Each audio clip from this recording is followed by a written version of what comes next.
ஜூலை 16 அதே மாதிரி தான் தங்கம் எல்லாத்தையும் எடுத்து வை நான் கிளம்புறேன் ஷூட்டிங் குக் வித் கோமாளிக்கு ஷூட்டிங்க்கு போனார். போயிட்டு யூஸ்வலாக என்ன பண்ணுவேன்னா சிடபிள்யூசி ஷூட் இருக்கும்போது மிட் தான் வருவார். ஒரு 1:30 ஆயிரும்.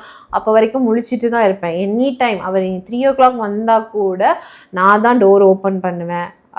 Even though if he has key இருக்கு அவர்கிட்ட இருந்தாலும் நம்ம தான் ஓப்பன் பண்ணுவோம், முழிச்சிட்டு இருக்கணும். அந்த மாதிரி நான் வந்து ரொம்ப பார்த்து நிறைய விஷயங்கள் பண்ணேன். அப்படி தான் அன்றைக்கி போனார், கிளம்பி போனார்.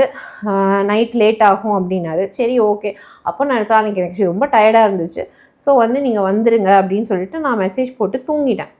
காலையில் 6 o'clock பார்க்குறேன், யாரையுமே இன்னும் அவரை காணும் அப்படிங்கிற மாதிரி பக்கத்தில் தேடுறேன். இந்த ரூமில் வந்திருக்காரான்னு பார்த்தா இல்லை.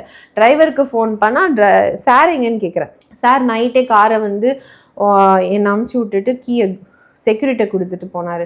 சார் எங்கே போனார்னா மேனேஜர் சர்மா கூட்டிகிட்டு போயிட்டாரு. ஃபோன் பண்ணுறேன், பிளாக்.